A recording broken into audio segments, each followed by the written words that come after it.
Conecta Med, revisão URGS, olá, olá, vai dando um oi aí, vê se está tudo certinho com o áudio. Estava testando aqui as canetas, vê se está tudo certinho. Hoje estou aqui na sede, hoje na nossa aula aqui com um quadro bonito, como eu gosto. Deixa eu ver aqui a parte do chat para ver vocês. Olá, olá, só me dá um oizinho, confirma se você está ouvindo aí. Olá, vai chegando, vai se organizando. Oi, oi, Marina, tudo bom? Olá para quem está aqui, síncrono. Olá para quem for ver a aula gravada depois. Lá cá estamos nós bonitos, espero que tenha sobrevivido aí com a chuva, mas bem melhor essa temperatura do que aquele absurdo, insano que nós estávamos vivendo até umas 13h30 da tarde, né? Queridos, vamos lá, vamos que vamos. Olha só, o que a gente tem de importante? Essa é a nossa penúltima semana do ano de 2022, penúltima semana com aula, aí teremos semana que vem, depois terão uma semana de simulado.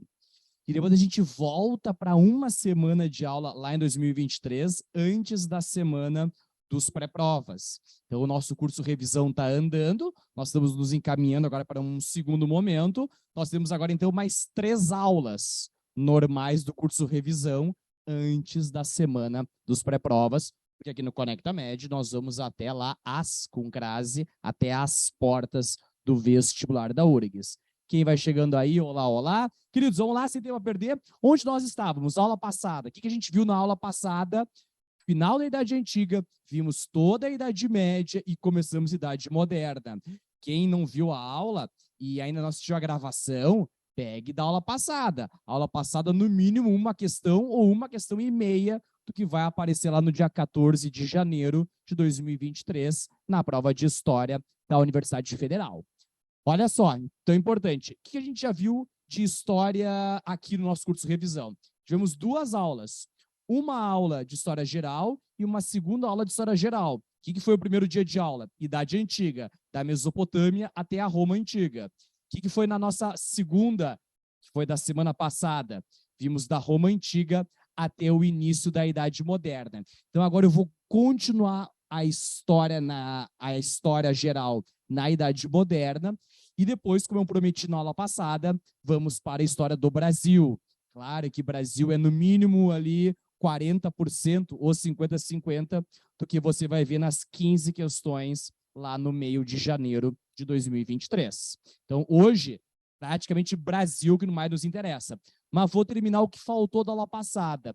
Alguns conteúdos bem relevantes para a história geral na Idade Moderna. Lembrando que a Idade Moderna é o que vai de 1453, a queda de Constantinopla, a queda do Império Bizantino, até a Revolução Francesa. Meus amores, como tu sabe, fala comigo, não me deixe só, bota no chat, fala no áudio que eu te escuto.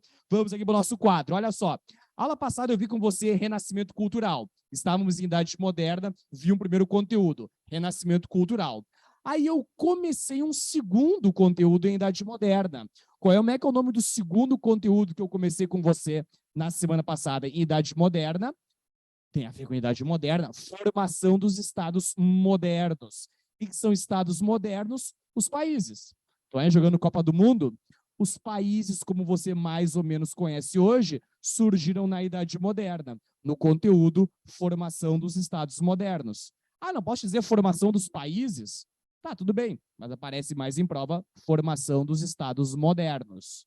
Aí vai surgir Portugal, Espanha, França, Inglaterra, Holanda, vai surgir ali na Europa os primeiros países como a gente mais ou menos conhece hoje. E aí era ali umas 8h25 da noite da última segunda-feira, eu falei um tópico só para ti dos estados modernos, foi o absolutismo. Como é que era o nome da política dos estados modernos durante a Idade Moderna? Como é que era o nome do sistema político dos estados modernos durante a Idade Moderna? Absolutismo. Isso eu vi com você. O absolutismo, dei como exemplo clássico a França e o rei da França, o Luís XIV, o tal do Rei Sol. Vamos continuar com mais 2 tópicos dentro do conteúdo formação dos estados modernos, e aí depois eu avanço por mais 2 assuntos, e ainda entramos, claro, hoje em história do Brasil. Meus amores, bom, como é que era o nome da política durante a formação dos estados modernos? Como é que era o nome da política dos países na Idade Moderna? Absolutismo. Pois bem. E vira moeda. que era o aspecto econômico? Que era o sistema econômico clássico da Idade Moderna para fins de prova de vestibulares? Absolutismo na política, na economia. Escreve aí para começar a nossa aula de hoje mesmo. Na economia, lembre de mercantilismo.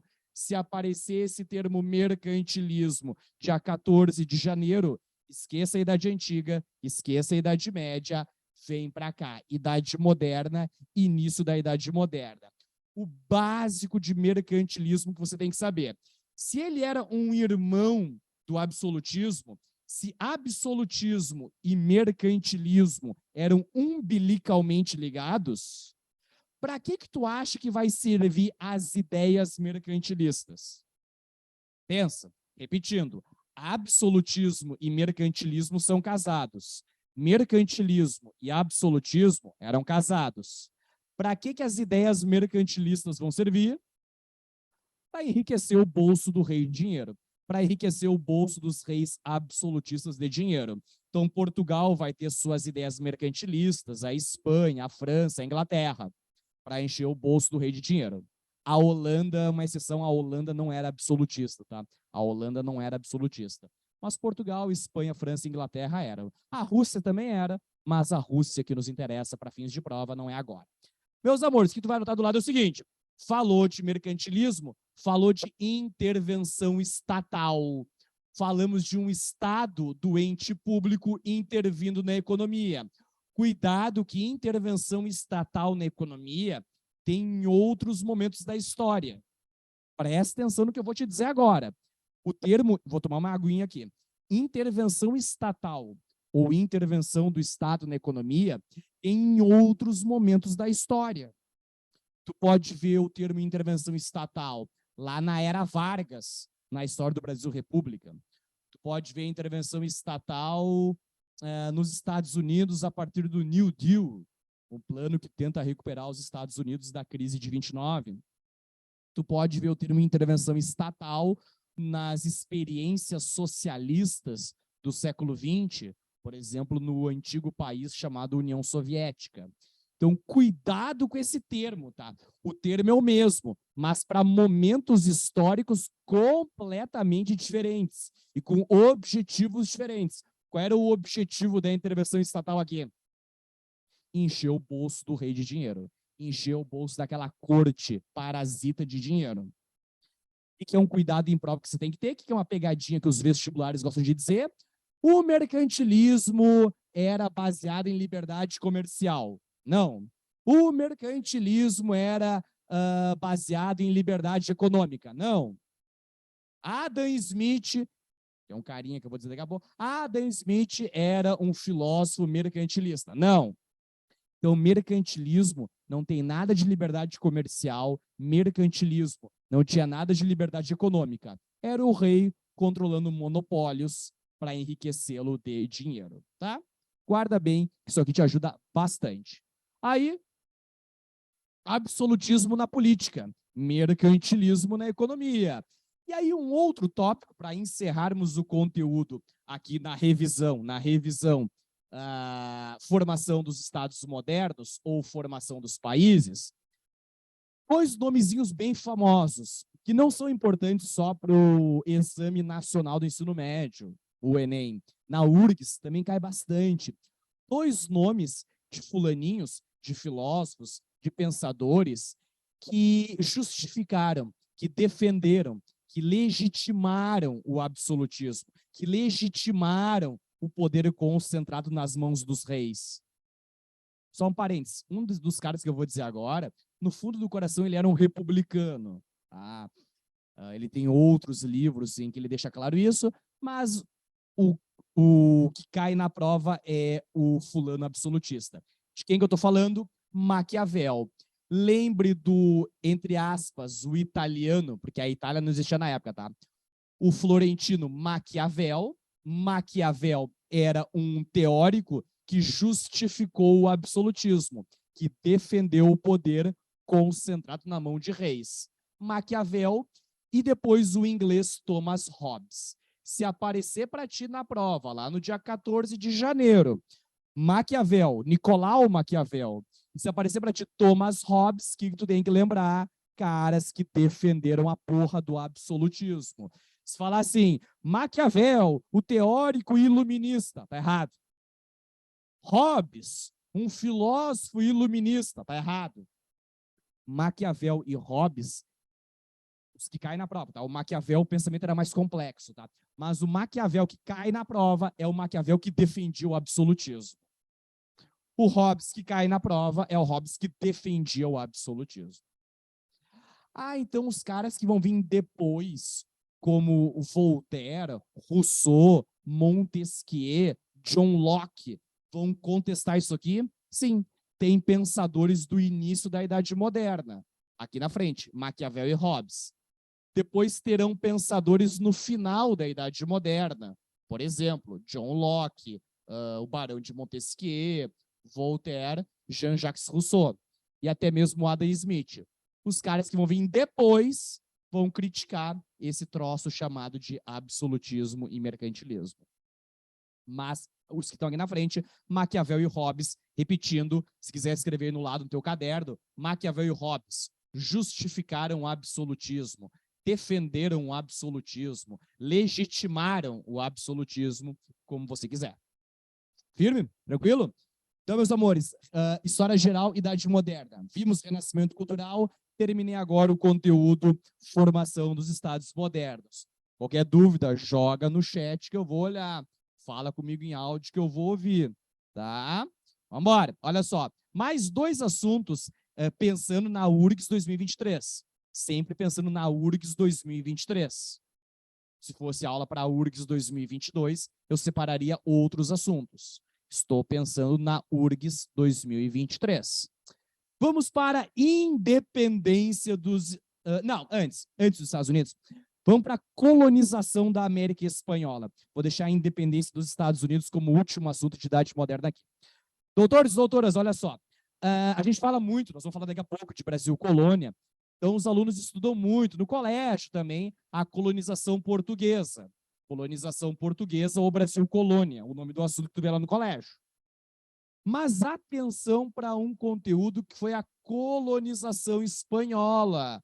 No caso, colonização espanhola na América. Então, é um terceiro conteúdo que eu estou destacando para vocês aqui no nosso curso Revisão para a Universidade Federal. Qual foi o primeiro conteúdo? Renascimento Cultural. Qual foi o segundo conteúdo? Formação dos Estados Modernos. Terceiro conteúdo, a colonização da Espanha, da monarquia. Importante juntar os conteúdos, né? A colonização da monarquia absolutista espanhola na sua parte da América. Aí, bom, o que nós podemos destacar aqui para fins de Universidade Federal? Universidade Federal do Rio Grande do Sul. Primeira coisa, como é que a Espanha vai dividir aquela porrada de território que ela tinha? Lembra do colégio que tu viu lá, Tratado de Tordesilhas? Os alunos meus no fundamental já chamavam de Tratado de Tortilhas, né? De tortilhas, né? Tratado de Tordesilhas. Pelo Tratado de Tordesilhas, a Espanha tinha uma cacetada de terras aqui na América do Norte, na América Central e na América do Sul. Como é que a Espanha dividiu as suas partes da América? Capitanias hereditárias? Não, isso é Brasil colônia. Governo geral? Não, isso é Brasil colônia. A Espanha vai usar, é mais ou menos parecida, é uma ideia de dividir para facilitar a conversa, mas eu quero que tu guarde o nome, a nomenclatura. A nomenclatura eram chamados vice-reinados. Então tinha o vice-reinado do Prata, o vice-reinado do Vale do México, o vice-reinado dos Andes, pegaria hoje norte do Chile, parte do Peru e da Bolívia. Então, vice-reinados.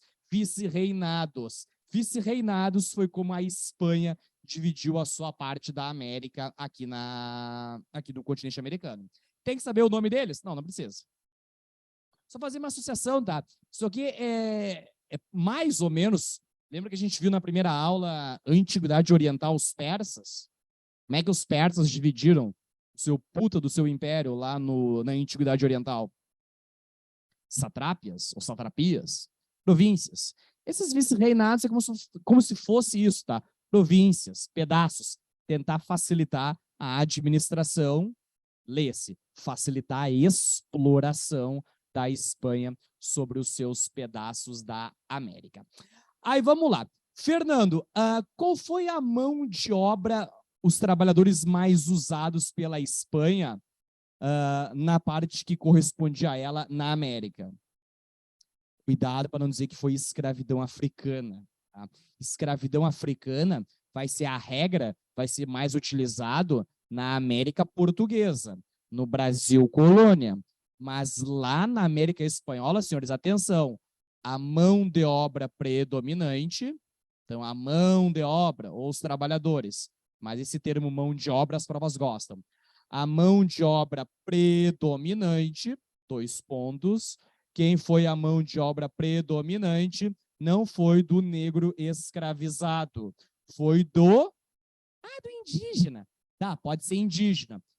Agora, né, parecia a voz de adolescente, assim, né, que muda. Podia ser do indígena, tá, senhores? Mas olha só, vamos botar do ameríndio. Ameríndio é o termo melhor. Ameríndio, o nativo da América. Nativo da América não é índio. Nativo da América é ameríndio. Mas se aparecer na prova indígena, tudo bem. Tu marca que se o resto da frase estiver certa, pode ser. Então, trabalho indígena ou trabalho ameríndio. Essa foi a regra na América Espanhola. A regra de quem pegou no cabo da enxada para os espanhóis foram indígenas, foram ameríndios. Não foi o negro escravizado. Mas a Igreja Católica não vai pressionar como pressionou Portugal? Vai. Mas a Espanha, por um conjunto de fatores, vai dar um foda-se para a igreja e a Espanha vai continuar usando muito, muito tempo a mão de obra indígena. Para que os indígenas trabalhavam para os espanhóis? Para que os espanhóis usavam a mão de obra ameríndia ou indígena? Prata, né?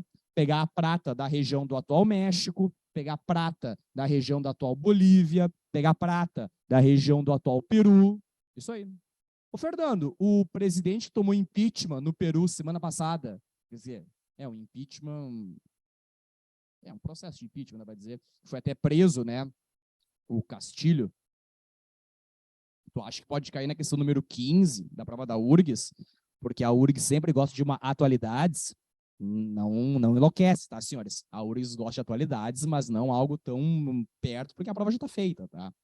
Mas, assim, eventos que aconteceram até setembro, agora, agosto de 2022, é bom tu dar uma lembradinha. Mas o que está acontecendo agora, de atualidades, não vai cair na prova, tá? Não vai cair na prova, não se preocupe com isso. Então, ameríndio, algo bem importante. Aí, vamos lá. Para terminar essa parte aqui, bonitos, olha só. Fernando, teve alguém que antes da América Espanhola começar seus processos de independência da Espanha, lá no século XIX, vai ter, por exemplo, um cara chamado de Simão Bolívar, que vai ser um dos libertadores da América. Sinal, o nome da competição, a Taça Libertadores da América, a Copa Libertadores da América, tem a ver com os fulanos do século XIX.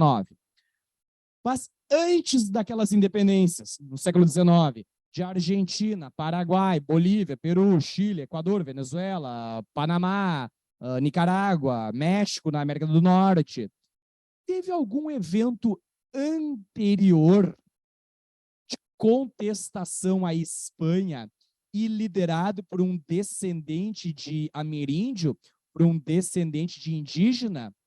Teve. Então, a prova da URGS, ela pode apertar em algumas questões, tá? Atenção para, já caiu recentemente na prova da URGS, mas pode voltar, tá? A revolta de Tupac Amaru. Revolta de Tupac, é um nome meio estranho mesmo, tá? Na verdade, o nome dele era outro. Isso aqui era um nome de guerra que ele tinha, tá? Tupac Amaru, ou Tupac Amaru. Essa revolta, bonitos e bonitas, ela é mais ou menos como a Inconfidência Mineira no Brasil colônia. Até elas são no mesmo século, o século XVIII, os 1700 e alguma coisa. Por que eu estou fazendo essa comparação, tá? Inconfidência Mineira, aqui no Brasil, nós vamos ver depois, o Tiradentes, foi uma revolta contra a metrópole, no caso a metrópole Portugal. Deu certo? Não, perdeu. Essa revolta aqui foi contra quem? Contra a metrópole. Quem era a metrópole aqui? A Espanha. Deu certo? Também não. Essa aqui até ela avançou um pouco mais que a Inconfidência Mineira, porque a Inconfidência Mineira, na verdade, ela acabou antes de começar, porque ela foi delatada, teve um X9 na Inconfidência Mineira. Tá? Essa aqui até começou, se pegou em armas, os espanhóis tiveram mais problemas para deter essa revolta, mas no final não deu certo, tá? No final ela foi derrotada. Então, essa revolta, até botar aqui, ó, isso aqui foi no século XVIII, SEC 18, leia-se, século XVIII, 1700 e alguma coisa, essa revolta foi derrotada. Aí as independências vão vir quando? Vão vir daí no século XIX, só que daí não lideradas por indígena, não lideradas por um descendente ameríndio, como era o Tupac Amaru. Tupac Amaru era um cara, tá? O que vai acontecer no século XIX? Como é que vai surgir a Argentina, Paraguai, Bolívia, Equador, Chile? Vai surgir liderado por uma elite branca nascida na América, que se chamava de criojos, ou crioulos com dois L's. Seria Simão Bolívar, San Martín, Bernardo O'Higgins no Chile, que depois vão dar Gaspar França no Paraguai, que depois vai dar origem àquela competição de futebol chamada Taça Libertadores da América. Tá? Mas Tupac Amaru, então, uma revolta popular, indígena, ameríndia, mas que foi derrotada pela Espanha. Fechou? Meus amores, vamos lá. 3 assuntos que já vimos então. Vamos organizar o nosso cérebro. E aqui é aula de revisão. Tá? Estamos aqui numa aula de revisão. Importantíssimo para a URGS 2023. Renascimento cultural, formação dos estados modernos. E agora, antes de eu entrar em Brasil colônia, vamos ver um último assunto aqui de idade moderna, que vai ser a independência dos Estados Unidos. E a famosa Revolução Francesa e a Revolução Industrial. Aí eu falo quando eu voltar lá na última semana, que vai ser uma semana só para idade contemporânea, tá? Vamos lá. Independência dos EUA. Já faz um tempinho que não aparece algo mais detido sobre ela. Bonitos e bonitos, bora aqui, ó. Independência dos Estados Unidos. Qual foi o primeiro país a ficar independente na América? Esse aqui na sua frente, o 4 de July, o 4 de julho, 1776. Veja, Estados Unidos era América Portuguesa? Não, né? Estados Unidos era América Espanhola? Também não. Só pra gente, assim, ficar mais tranquilo, né? Tem coisas que são meio óbvias, né? América Inglesa. Só um cuidadinho, doutores e doutoras. Se aparecer na prova independência das 13 colônias, é a mesma coisa. Independência dos Estados Unidos ou independência das 13 colônias, aqui na segunda metade do século XVIII, 1776, é a mesma coisa. Por quê? Porque os Estados Unidos que nós vamos ver agora, que vai ficar independente da Inglaterra, não é o que tu conhece hoje. De Nova York, numa ponta, a Los Angeles na outra ponta. Do Oceano Atlântico ao Oceano Pacífico. Não. O que eram os Estados Unidos aqui da Idade Moderna desse conteúdo? 13 colônias, 13 pedaços no Oceano Atlântico, na parte leste do atual Estados Unidos. Então, que hoje estaria ali, né, regiões como Nova York, Boston, Chicago, os estados ali ao sul, Geórgia, as Carolinas, Virgínia, tá? Então, cuidado. A parte ali do centro dos Estados Unidos, o Texas, ou a parte lá para muito oeste, banhado pelo Oceano Atlântico, tipo o estado da Califórnia, não é aqui. Aqui o que ficou independente eram as 13 colônias. Aí vamos lá, o que tem que manjar para o que poderia a Universidade Federal pedir de vocês, bonitos e bonitas, sobre independência dos Estados Unidos, tá? Bom, olha só, o que tem que manjar? Os Estados Unidos, como é que ele teve condição de se armar contra a Inglaterra, de fazer uma guerra de independência que vai sangrar os ingleses. Porque atenção, tá? Durante muito tempo, os Estados Unidos foi uma colônia de povoamento, ou as 13 colônias foram colônias de povoamento. Isso aqui é um termo que hoje, na academia, na faculdade, é um termo questionado. Mas na URGS 2017, ou 2018, tá? Para não ser aqui, não errar com essa, mas é 17 ou 18, apareceu de novo esses termos, que é colônia de povoamento de um lado, colônia de exploração de outro. Muito rapidamente, o que seria uma colônia de povoamento? Era menos explorada pela metrópole do que uma colônia de exploração. O que foi uma colônia de exploração na América?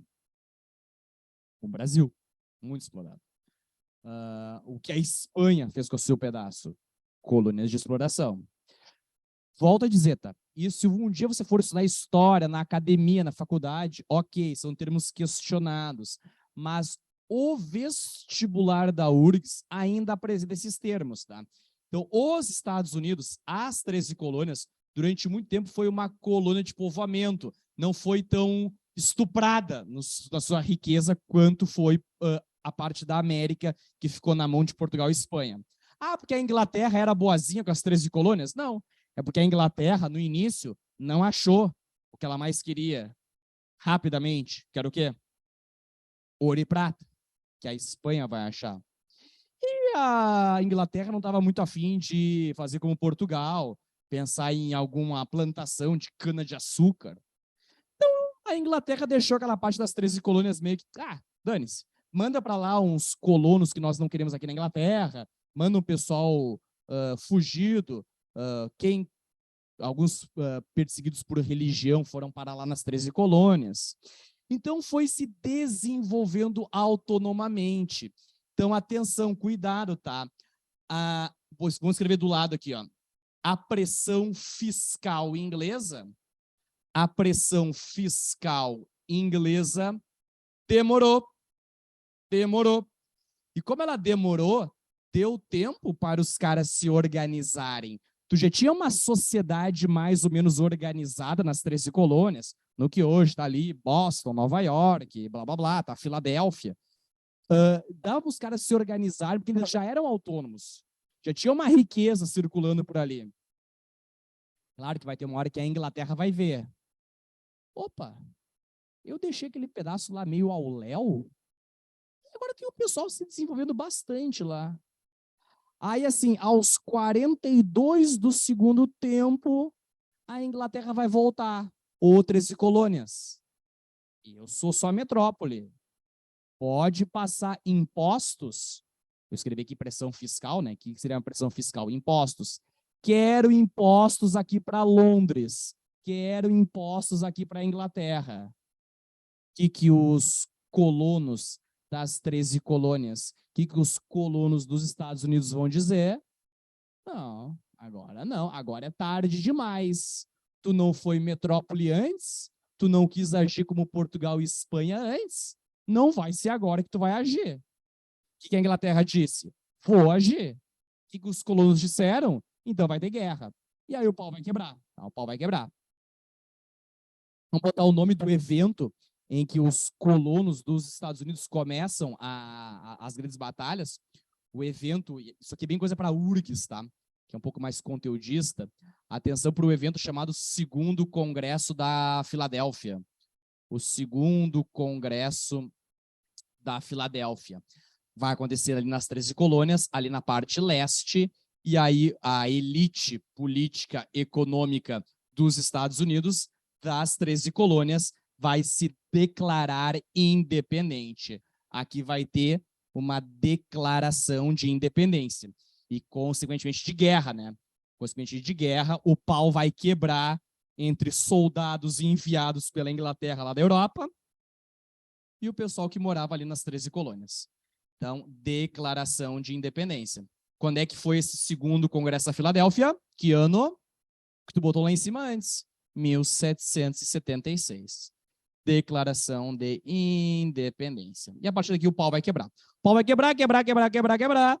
Vai ter uma hora que os ingleses vão pensar que os custos estão excedendo eventuais benefícios. A Inglaterra vai acabar concedendo a independência para os Estados Unidos. Muito bem. Aí vai surgir um país chamado Estados Unidos. Primeiro nas 13 colônias, depois vai se expandir. Aí é o seguinte, tá?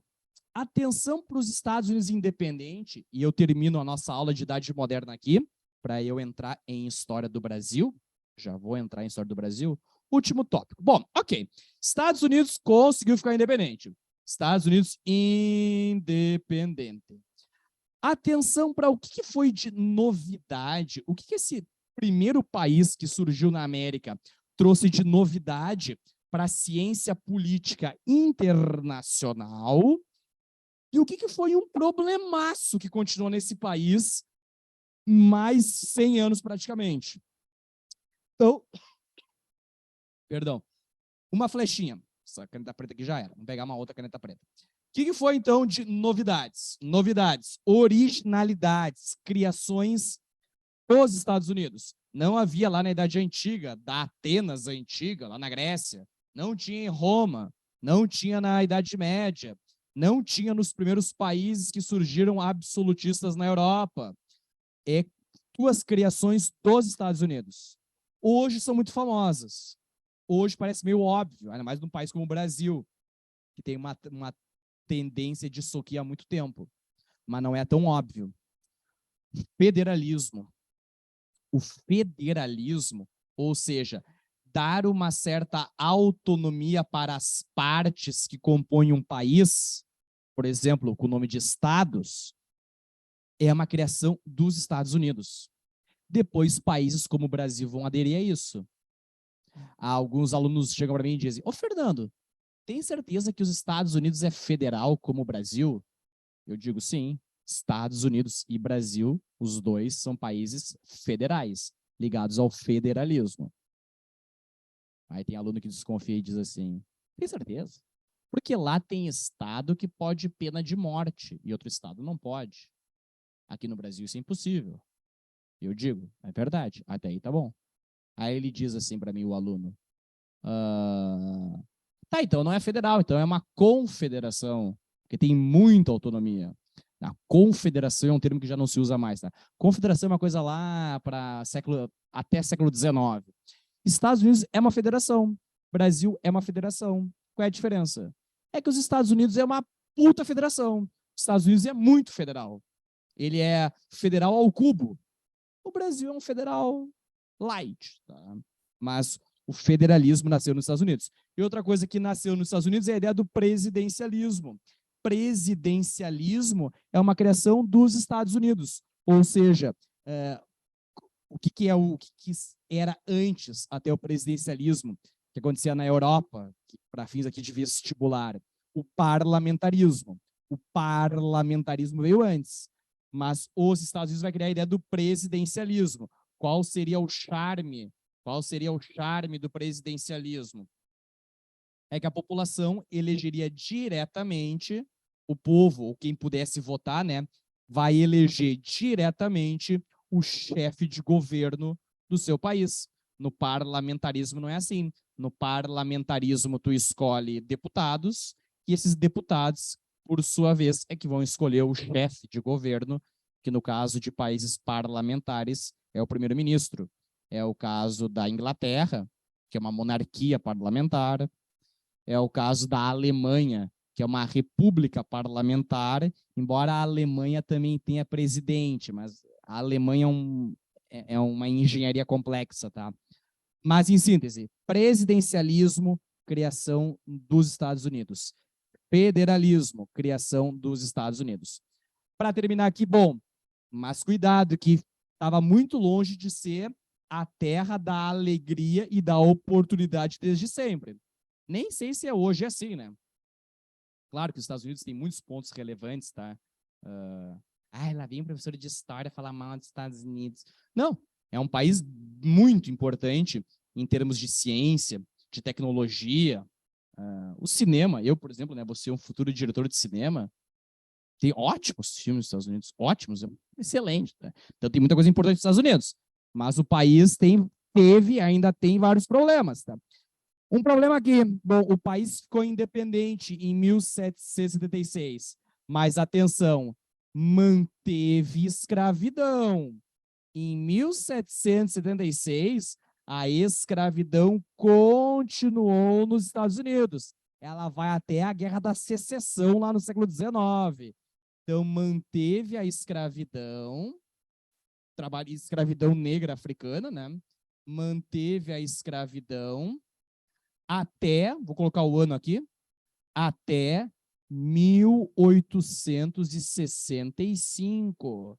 Então, cuidado assim com uma prova, aparece lá numa alternativa, ou num parênteses, verdadeiro ou falso. A URGS tem, né, esse layout, esse design de questão de verdadeiro ou falso, aparece lá um parênteses. Concomitante ao seu processo de independência, os Estados Unidos acabaram com a escravidão. Falso. O caso dos Estados Unidos, bonitos e bonitas. O caso dos Estados Unidos, ele é o caso do Brasil. O Brasil ficou independente, mantendo a escravidão. Os Estados Unidos ficou independente, manteve a escravidão. Continuou. Então, esse foi um problema dos Estados Unidos. Porque, ó, e veja, né, a escravidão vai durar quase 100 anos dos Estados Unidos independente. A independência da Inglaterra foi em 1776, né? Um pouco, quase 100 anos vai continuar durando a escravidão nos United States, tá? Então, atenção para isso aqui. Não fala muito mal dos Estados Unidos, porque eles têm aqui um consulado pertinho aqui na CIS Brasil. Tá? Olha só, foi lá então. Meus amores, então, fechamos aqui nossa primeira parte da Idade Moderna. Na primeira semana de janeiro, quando for a nossa última aula de revisão, eu vou voltar para a História Geral e eu vou falar sobre Revolução Industrial e Revolução Francesa, e aí eu vou para a Idade Contemporânea, falando de guerras mundiais, por exemplo. Tá, mas até lá, então, o que tu vai falar? Bastante coisa. Por exemplo, história do Brasil colônia e do Brasil império a partir de agora. Semana que vem, vou ver contigo um painelzão de Brasil República e vou falar de tópicos de Rio Grande do Sul. Atenção que a prova da URGS pode pedir coisas da história própria do Rio Grande do Sul. Aqui no Conecta, eu dei uma aula em setembro desse ano sobre aspectos da história do Rio Grande do Sul. Foi num sábado, um aulão, até deve estar gravado, vocês podem conseguir pegar. Mas eu vou falar aqui também no revisão. Vou falar no revisão na semana que vem. Hoje, meus amores, o que nós vamos ver hoje? Vamos entrar na história do Brasil, vamos ver Brasil, colônia e império. Mas vamos lá. Sei que tem aluno, tem aluna, está chegando agora, mas está há muito tempo sem estudar. Então, olha só, dá um tempo de história geral, vamos para a história do Brasil. Fernando, história do Brasil, para fins de vestibular, começa quando? Queridos, assim, não é ter uma visão eurocêntrica, tá? Mas a gente precisa de fonte histórica, tá? Alguma fonte histórica para trabalhar. É muito difícil, tá? Já apareceu, mas é muito, bota muito difícil que apareça algo sobre os tupinambás, os tapuias, tá? Ou seja, os indígenas, os ameríndios, antes de Portugal chegar aqui. Por que é muito difícil aparecer na prova isso? Porque falta fonte histórica. Então, para fins de vestibular de nível médio, que vocês vão fazer, o que nos interessa basicamente é a partir de 1500. Então, de 1500 até os dias de hoje. Como é que se divide a história do Brasil? Classicamente, 3 pedaços. História do Brasil, classicamente e didaticamente, se divide em 3 pedaços. Brasil colônia, Brasil império, Brasil república. O que nós vamos ver hoje? Brasil colônia, Brasil império. Na última URGS, Fernando, caiu Brasil colônia? Caiu numa afirmativa de uma questão que falava sobre povos indígenas na América e caiu numa outra questão que o enunciado aparecia Império Português. O Império Português na Idade Moderna. Bom, um dos pedaços mais importantes do Império Português na América era o Brasil colônia. Vamos lá, então. Então, história do Brasil, 3 divisões tradicionais didáticas. Vamos começar pela primeira divisão, Brasil colônia. Brasil colônia de quando a quando? Bom, da chegada do Pedro Álvares Cabral, prova jamais vai pedir isso, né? Isso é uma questão de decoreba, que não importa. Ah, quando é que foi? Quem é que descobriu o Brasil? Claro que não vai vir isso nunca, tá? Mas, só para a gente se localizar, vai então do Pedro Álvares Cabral, 1500. Aí, olha só, alguns autores colocam 1808. Por que 1808? A chegada de Dom João VI, a abertura dos portos às nações amigas. Na prática, o Brasil colônia já teria acabado em 1808. Já historiadores mais tradicionais, a prova da URGS pode aparecer qualquer uma das duas, tá? Coloca, né, mais o 7 de setembro. 7 de setembro, 1822. Tivemos o bicentenário da independência nesse ano.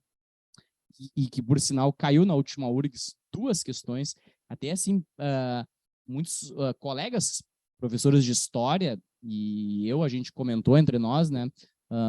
Em 25 questões, quando era 25 questões, já foi 30 até 2006, aí de 2007 a 2022 foi 25. É quase impossível você repetir um assunto. E em 15 questões, caiu em 2 momentos algo sobre a independência do Brasil. Caiu numa questão lá de VOF e caiu a questão número 15 até da prova, que botava lá o quadro Independência ou Morte, aquele quadro pintado pelo Pedro Américo.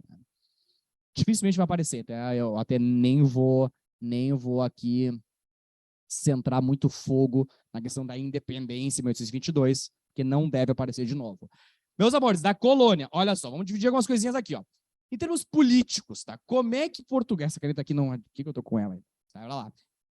Em termos políticos, o que Portugal vai fazer com o seu pedaço aqui? Vai dividir em vice-reinados?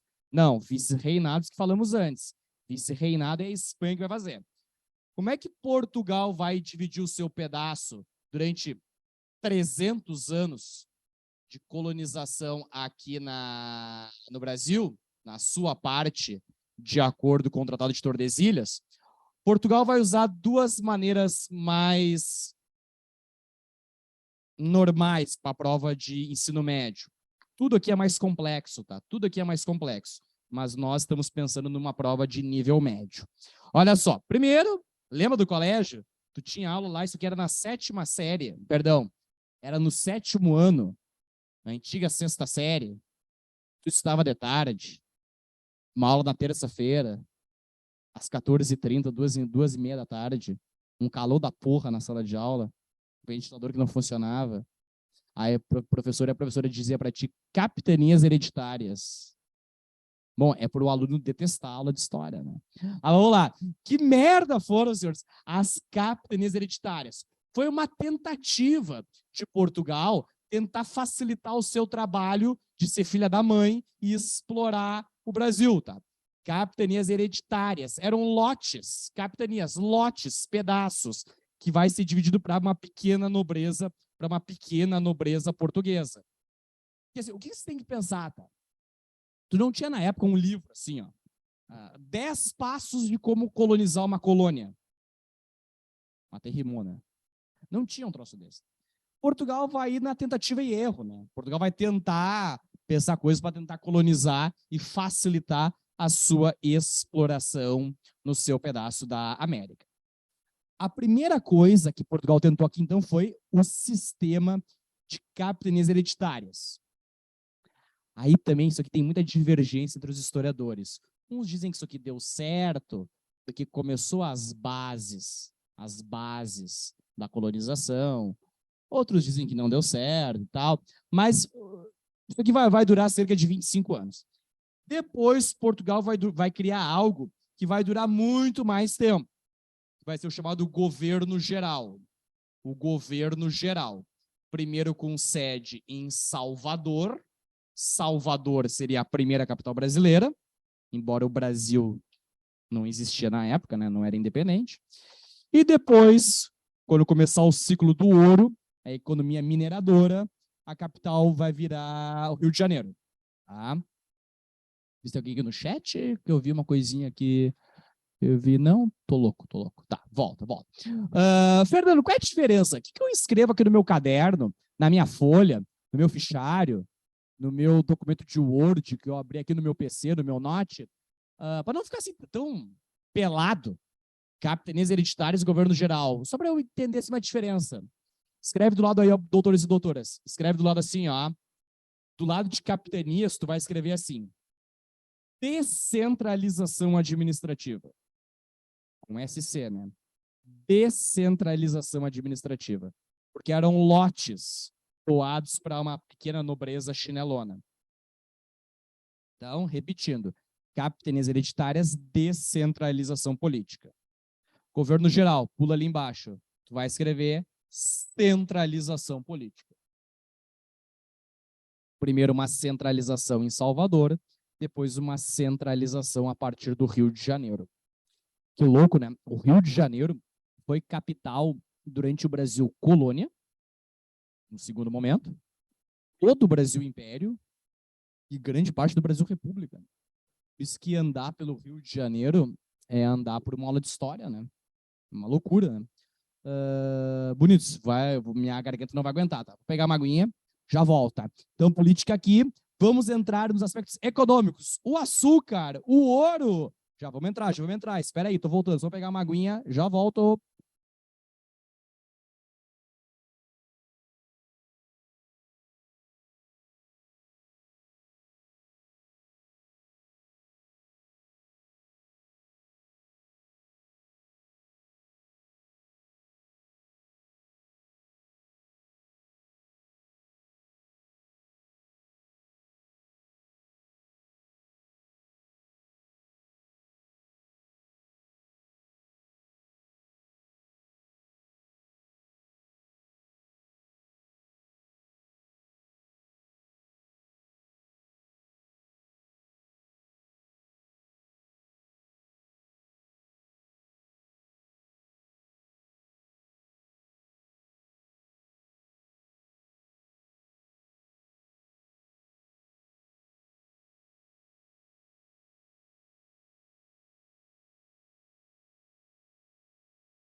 Voltei. Vambora. Alegria, vambora. Olha só. Economicamente, doutores e doutoras, manda aqui, ó. Economia. Ah, o pau. Calma. Isso aí durou 30 anos só, tá? O pau-brasil, ok, primeiros 30 anos. Mas, para fins de vestibular, o que mais interessa era a questão do açúcar, a cana-de-açúcar, que Portugal vai usar aqui séculos 16 e 17. Então, o açúcar, Portugal vai ver, tá, tem um solo propício aqui no Nordeste, açúcar. Repetindo, séculos 16 e 17. Falou século 16 e 17, pensa, é o Brasil da época do açúcar. Que alguns falam, a época da sociedade de engenho. A sociedade de engenho. Pode ter lido no colégio, ou visto em alguma aula de sociologia, Casa Grande Senzala, de um cara chamado de Gilberto Freire. Tá? Aquela vibe lá, aquela época lá. Então, açúcar, e depois a época do ouro, da economia mineradora. O ouro, século XVIII, 1700 e alguma coisa. Vejam só, qual foi uma diferença de sorte que teve entre Portugal e Espanha? Quem é que encontrou metal precioso mais rápido? A Espanha. Quando a Espanha chegou no seu pedaço da América, ali o que hoje é o México, a América do Norte, ou o que hoje é Peru e Bolívia, na América do Sul, a Espanha encontrou ouro já no século XVI. Portugal demorou para achar metal precioso aqui. Por quê? Porque o ouro do Brasil colônia, estaria no interior. E a colonização no Brasil começou pelo litoral. Isso já caiu em prova da URGS.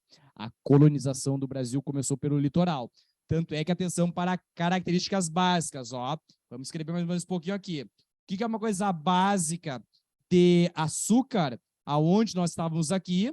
nós estávamos aqui numa colonização mais litorânea. Uma colonização litorânea e no Nordeste. A parte do Nordeste, o Nordeste sendo o foco do Brasil. Por sinal, outra coisa interessante, seja em aula de história, seja em aula de geografia. No caso, mais história. A história é a mãe. Aí os meus colegas da geografia ficam loucos.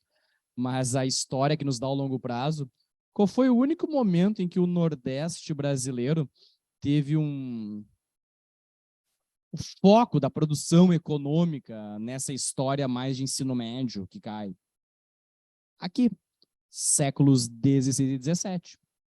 Porque depois vai ser o ouro, depois vai ser o café, lá no Brasil Império, aí vai continuar o café no início da República, lá aquela República do Café com Leite, depois vai vir a Era Vargas, industrialização, industrialização também Sudeste, então o ouro vai ser Sudeste, o café vai ser Sudeste, a industrialização Sudeste, Era Vargas, ou o próprio, depois o JK, o Juscelino Kubitschek.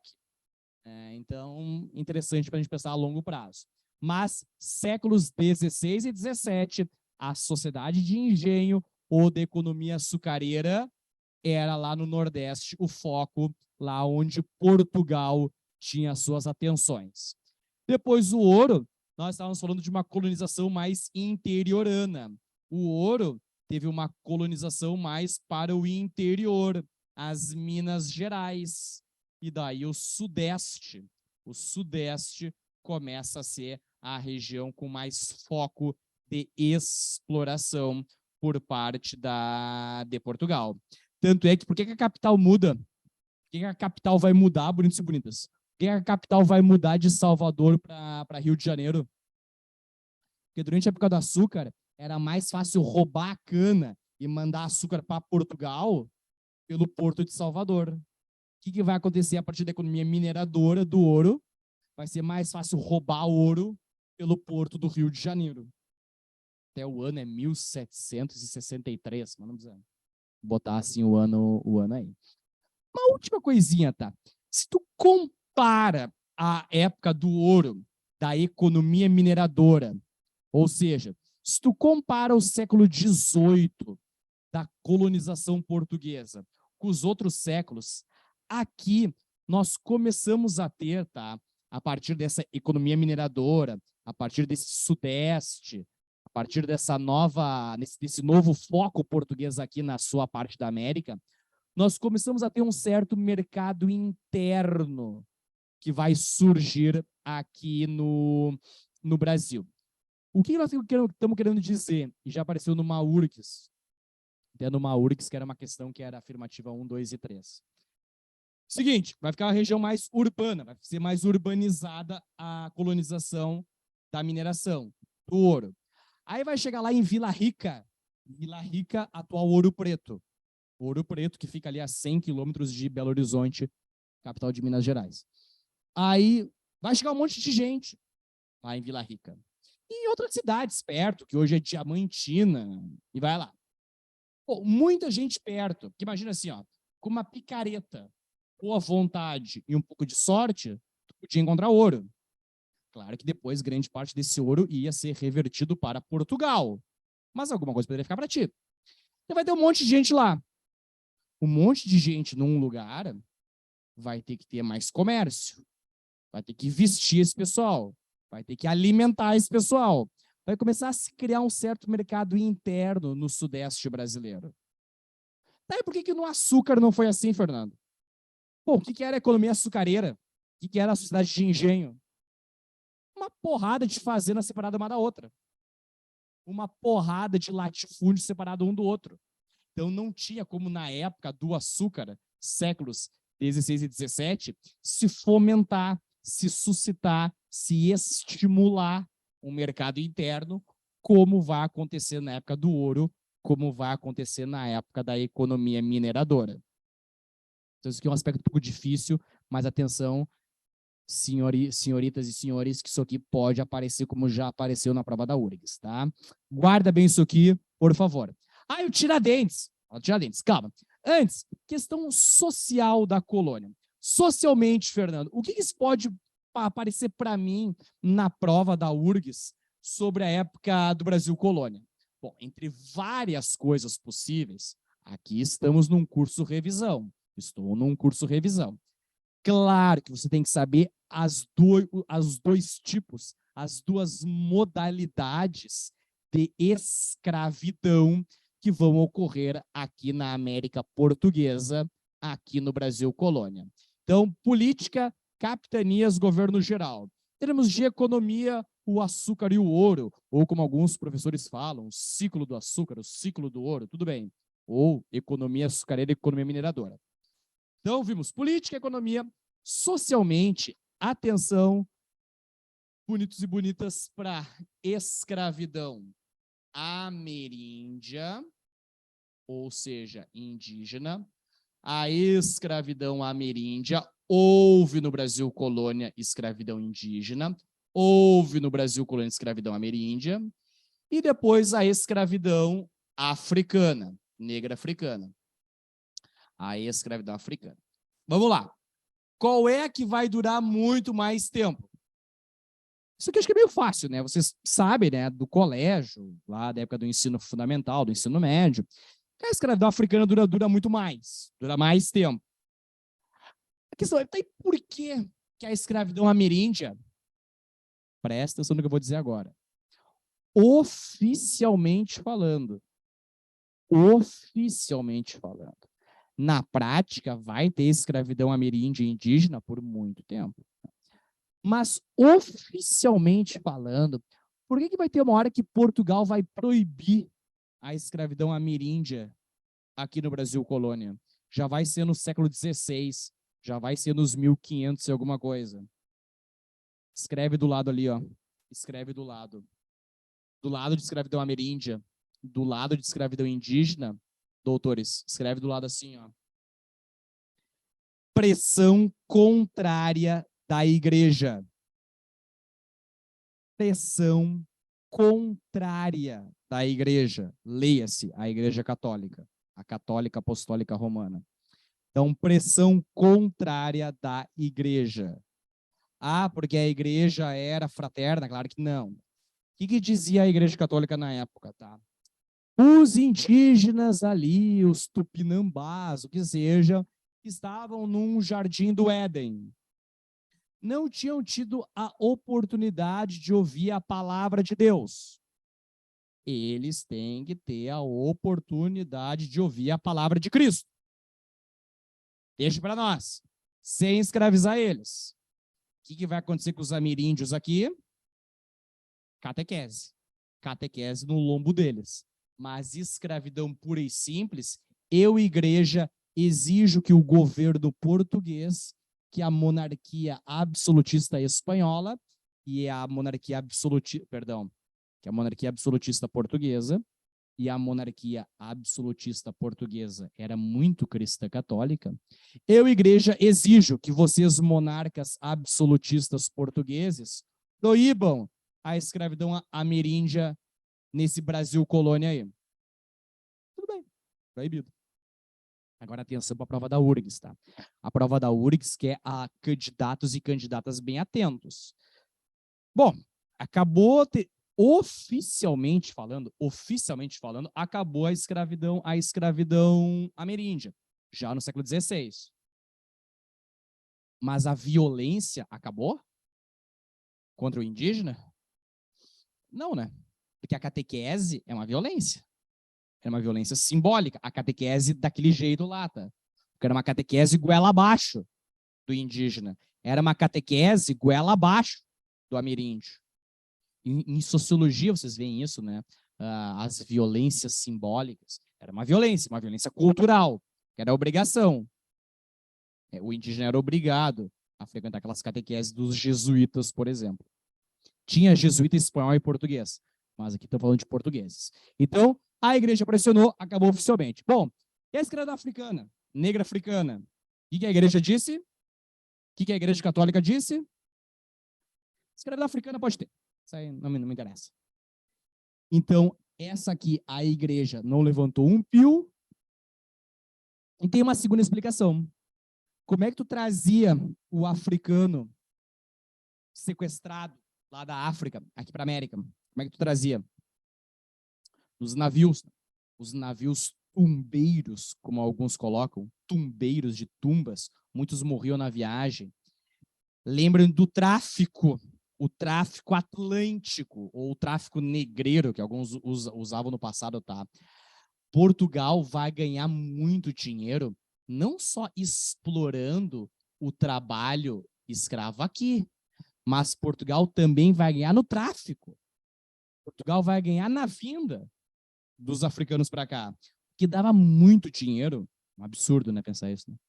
Mas essa vinda de pessoas da África sequestradas aqui para a América, esse trânsito entre a África e a América pelo Oceano Atlântico dava muito dinheiro. E muitos dos comerciantes de pessoas, né, esse absurdo, dos traficantes, eram portugueses. Tinha traficante brasileiro também, luso brasileiro. Mas Portugal também vai ganhar muito dinheiro com esse tráfico. Então, por isso que vai durar muito, muito, muito tempo a escravidão africana aqui no Brasil colônia e depois no Brasil império, nós vamos ver. Meus amores, guardem isso aqui, tá? Política, economia, a questão social, a escravidão africana, que durou bem mais tempo. Antes de irmos para as revoltas coloniais, e aí eu vou entrar no período joanino, e de período joanino eu vou para Brasil Império, atenção para, assim, alguns pilares do Brasil colônia, que é legal você saber e pode aparecer numa questão. Então, assim, pilares, bases da colonização portuguesa. Guarde isso aqui com toda a sua força. Eu ia falar uma outra palavra, mas me esqueci, a palavra mais legal, tá? Guarde isso aqui com toda a sua força, porque eu tô cansado, né? Dezembro, agora nos colégios, né? A gente mais faz é preencher coisa, né? Preencher. Aí tem recuperação, aí tem oportunidade adicional, aí tem a prova anual. E haja criatividade, né? Para os professores terem um portfólio de provas, né? Mas vamos lá. Olha só, bonitos e bonitas. Guardem aqui, ó. O leme. Alguns falam lema. O leme. Que? Leme. Guarda essa sigla. Guarda essa sigla. O leme. Falou de Brasil colônia, lembra do leme. Depois, quando for falar de Brasil império, lembra do leme. Não entendi merda nenhuma. Calma, olha só. Pilares, bases da colonização portuguesa. Latifúndio, desde as capitanias hereditárias. Latifúndio, escravidão, seja ameríndia ou africana há mais tempo. Monocultura, o açúcar. O ouro, claro que o ouro não era plantado, o ouro era mais extração, mas é a ideia que Portugal tinha um foco econômico. No século XVI, o ouro, perdão, no século XVI, o açúcar, no século XVII, o açúcar, no século XVIII, o ouro. Tá? Então, vou desde o início. O L de latifúndio, o E de escravidão, um M de monocultura e um E de exportação. Era para mandar para fora. O açúcar, manda para Portugal. O ouro, em grande parte, manda para Portugal. But, nós vamos fazer um asteriscos. Tá? Não é tão óbvio assim. E a prova da URGS já trouxe algumas coisas não óbvias. Bom, que era latifúndio, ok. Grandes extensões de terra, latifúndio, esse era a grande marca. Tá, isso aqui sim, era a grande marca. Agora faço um asterisco no E. Cuidado, não havia só escravidão aqui. Havia alguns trabalhadores livres, principalmente na época da economia mineradora. Lembra aquele mercado interno que tu escreveu antes? No século XVIII, a região ali das Minas Gerais, por exemplo, a cidade de Vila Rica, atual Ouro Preto, tu tinha alguns trabalhadores livres. Então, tu não tinha só escravidão. Cuidado. Faça um asterisco também no M. Não era só monocultura. Tu tinha algumas economias subsidiárias, algumas economias secundárias. Havia? Vamos dar um exemplo, a pecuária. Havia pecuária durante a época do açúcar. Havia pecuária na época do ouro. Ou mais, vai ter uma hora que Portugal vai querer se embrenhar na mata, no que hoje é a Amazônia, para procurar o que as chamadas drogas do sertão, Guaraná e outras coisas. Então, não era só açúcar, não era só ouro. Era principalmente açúcar, 16 e 17. Era principalmente o ouro, roubar, no século XVIII. Mas não era só isso. E atenção que não era tudo para fora. Primeiro porque havia contrabando, né? Portugal não conseguia controlar perfeitamente todo o litoral, né, doutores? Imagina controlar todo o litoral, mesmo pelo Tratado de Tordesilhas da época, já era um litoral grande. Não dava para controlar tudo. E mais, vimos ali antes, tu escreveu, tinha um certo mercado interno que se desenvolveu, pelo menos durante a época do ouro, da economia mineradora. Então, sim, é base, é pilar a escravidão, a monocultura e a exportação. É pilar, mas não era só isso. Não era só isso. Beleza? Fechou. Vamos ver revoltas. Aí já vou entrar no período joanino. O período joanino faz a transição da colônia para o império. Bom, vai ter revolta contra Portugal, dar um chute na bunda deles e fazer a independência de alguma parte? Vai. Tem dois tipos de revoltas, as nativistas e as emancipacionistas. Para fins de prova da URGS, bonitos, e aqui num curso de revisão, tá? Atenção para as revoltas emancipacionistas, que, como o próprio nome já diz, queriam se emancipar, queriam se separar de quem? De Portugal, da metrópole. Atenção para a chamada Inconfidência Mineira, que até já falei na aula de hoje, né? Quando eu fiz ali uma comparação com Tupac Amaru. A Inconfidência Mineira, não precisa decorar o ano, mas foi em 1789, o mesmo ano, por coincidência, da Revolução Francesa. E depois a chamada Conjuração Baiana, que alguns também falam Conjuração dos Alfaiates. Conjuração Baiana ou Conjuração dos Alfaiates, que é 1798.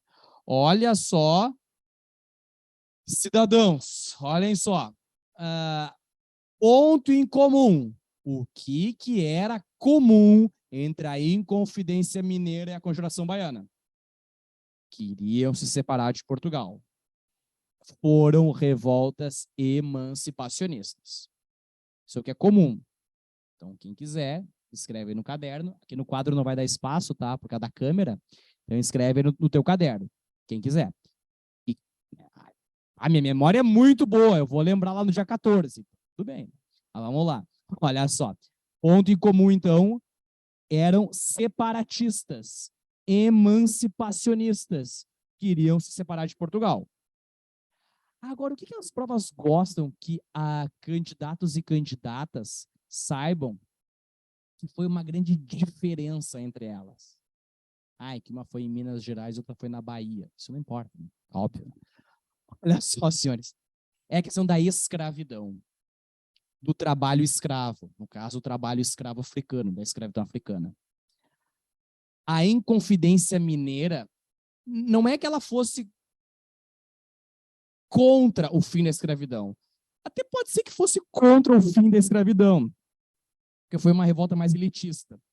Mas a Inconfidência Mineira, para ser justo com a história, eles silenciaram, eles se omitiram se eles eram defensores ou não da abolição. Então, ela ficou omissa, a Inconfidência Mineira, no quesito escravidão. Ficou omissa, omissão. Já a Conjuração Baiana foi explicitamente contra a escravidão.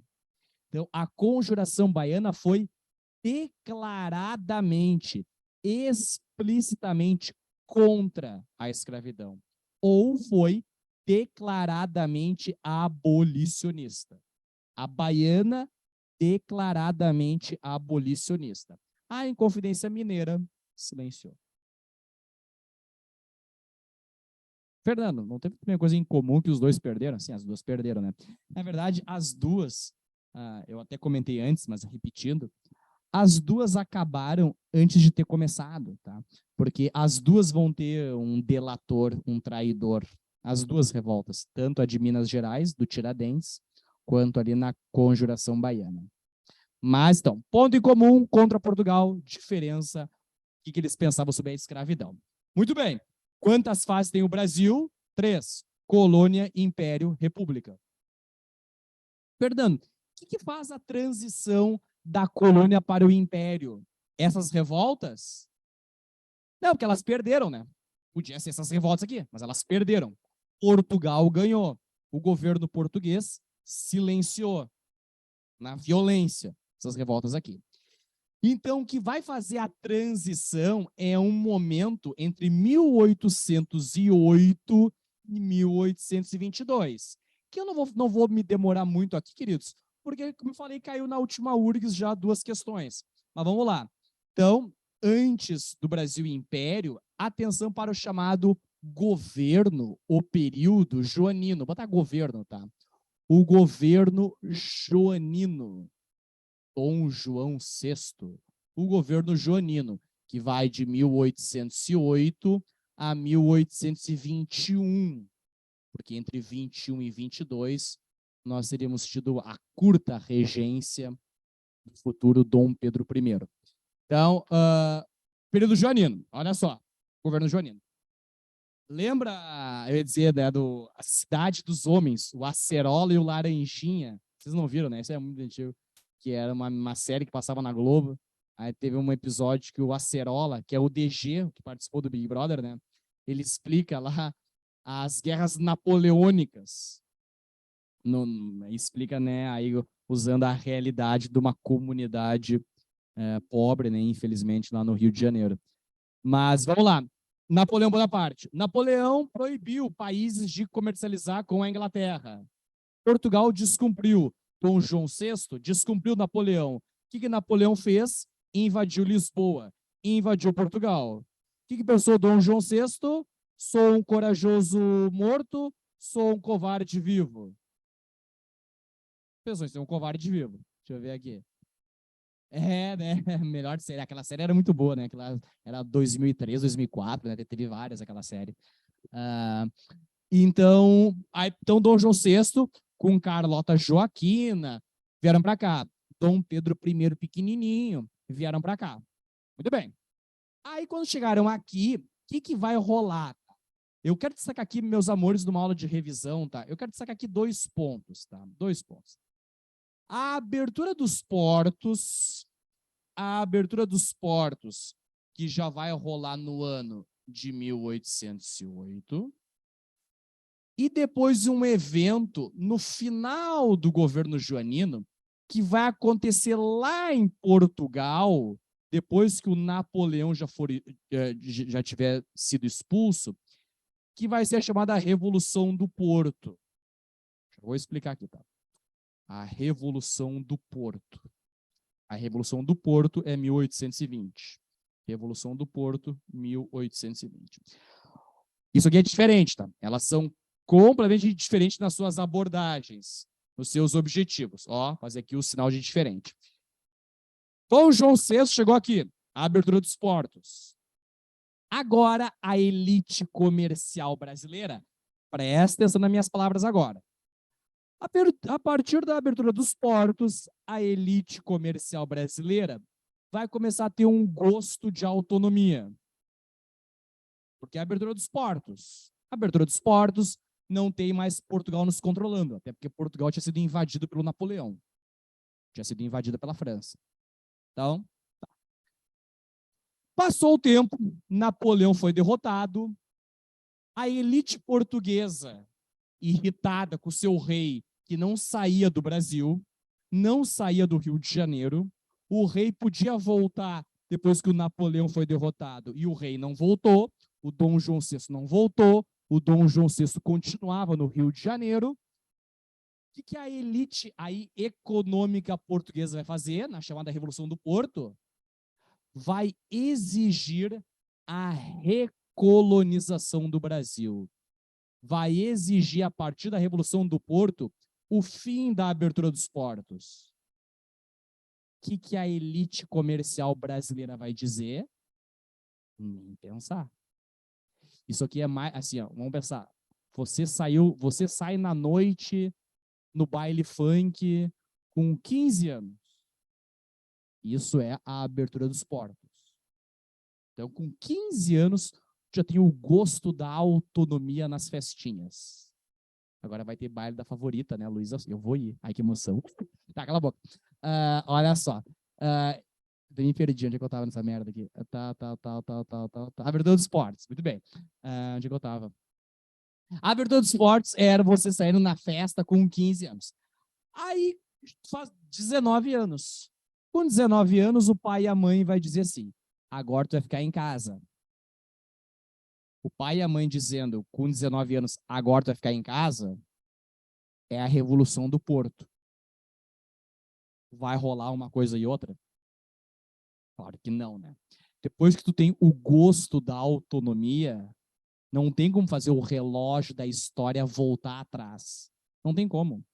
Então, a Revolução do Porto, o que muitos dizem, tá? Que é uma frase histórica bem interessante, que mistura um pouco de química junto. A Revolução do Porto foi um catalisador da independência do Brasil. Eu repito, a Revolução do Porto vai ser um catalisador da independência do Brasil. Porque é um catalisador. Para que serve um catalisador lá na química? Para acelerar a reação. Então, a Revolução do Porto vai acelerar o processo que vai redundar no 7 de setembro de 1822. Só que daí não mais liderado por Dom João VI, que vai preferir voltar pela pressão, até o Dom João VI volta para Portugal, mas o Dom João VI deixou o filho dele, o Dom Pedro I, bem ciente. Ô, Dom Pedro, essa conversa lá em Portugal de querer recolonizar o Brasil não vai rolar. Essa elite comercial brasileira não vai aceitar. Quando eles pensarem em gritar independência, tu grita primeiro. Então, quando alguém pensar em gritar independência, tu grita primeiro. E aí a nossa família vai ter um rei em Portugal e vai ter um rei e imperador no Brasil. E ainda dizem que o Dom João VI era burro. De burro ele não tinha nada. Tá? Então, Revolução do Porto vai ser um catalisador da independência do Brasil. O Brasil se torna independente em 1822, rompe politicamente com Portugal. Muito bem, vamos começar pelo menos aqui, meus amores. Olha só. Brasil e Império. Então, história do Brasil tem Brasil Colônia, Brasil Império, Brasil República. Estou repetindo várias vezes de propósito. Saímos da colônia, período intermediário, governo joanino, viemos para o Império. Fernando, Brasil e Império, vai de quando a quando? É século XIX. Começa no 19, termina no 19, mas é bastante tempo. Então, vem aqui, ó, no quadro, bota no teu caderno bem bonito, Brasil e Império, de 1822 a 1889. Os dois deram feriado para nós, né? 22 por causa do 7 de setembro, o 22 vai dar o 7 de setembro, e o 89 do século XIX vai dar o 15 de novembro. Então, vamos lá. Isso aqui vai ter subdivisão. Então, divide o Brasil em colônia, império e república. Sim. E o Brasil e Império, por sua vez, vai ter uma subdivisão? Vai. Quantas? 3. Que é o primeiro reinado, o segundo reinado e o terceiro reinado. Não teve terceiro reinado. Então o que tem entre o primeiro e o segundo? Por exemplo, a Guerra dos Farrapos. Começa no chamado período regencial. Meus queridos, na última URGS já caiu, tá? Também, assim, por tabela, bastante o primeiro reinado. Tá? E também caiu numa afirmativa lá, numa questão que era 1, 2 e 3, tá? De assertivas, afirmativas. Também caiu a regência. Então, eu vou falar aqui um pouquinho mais rápido. Daí eu acho que eu vou deixar o segundo reinado para a aula que vem, que a aula que vem daí eu falo de segundo reinado, Brasil, República, e dou uns toques sobre Rio Grande do Sul. Deixa eu tomar minha aguinha.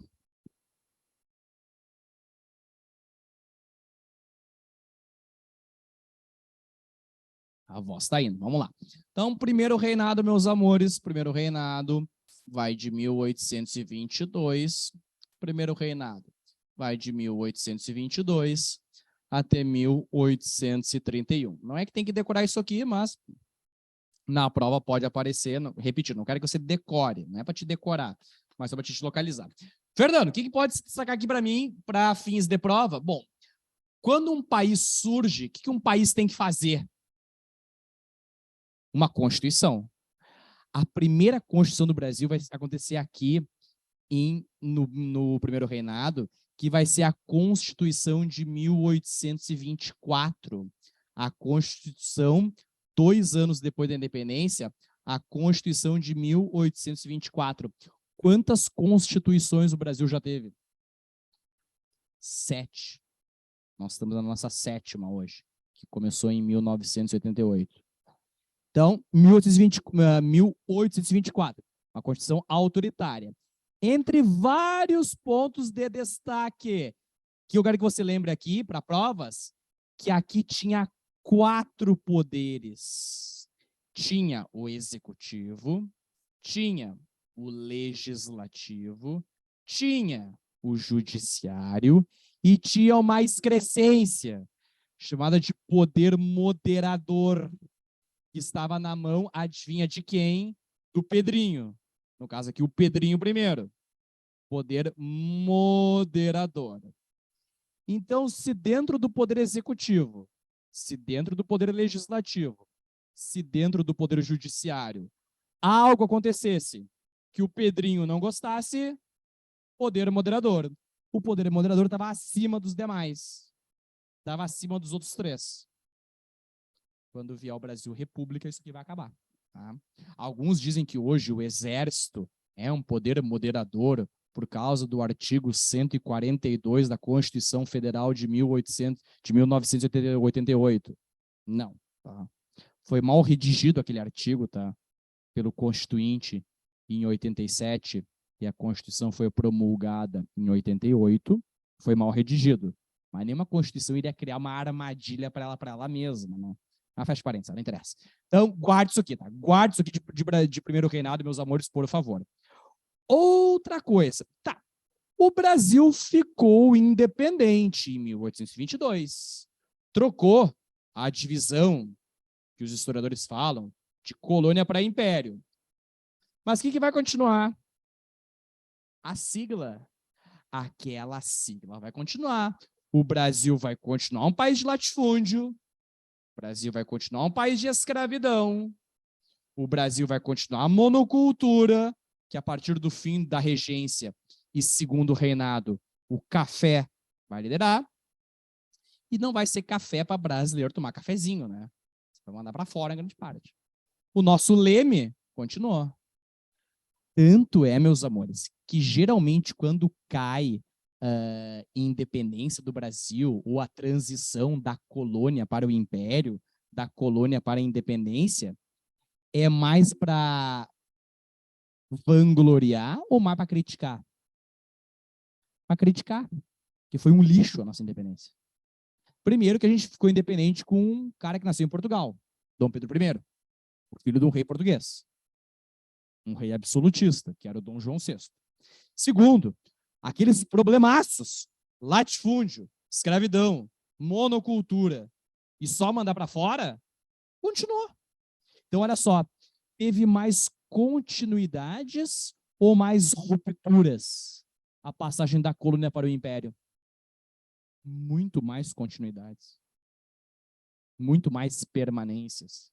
Ah, qual foi a ruptura? Política com Portugal. Tá, tudo bem, né? Oficialmente falando, né? Mas socialmente muitos problemas. Vai ter uma hora que Dom Pedro I vai ficar muito isolado, a elite que apoiou ele lá em 22 não gostou de algumas posturas autoritárias, ele vai pensar que está cansado do Brasil, vai voltar para Portugal. vai abdicar do trono. Abdica do trono em 1831. Não sem antes deixar o seu filho aqui, o que vai ser o Pedrinho II. Ah, por que a elite brasileira aceitou que o filho ficasse aqui?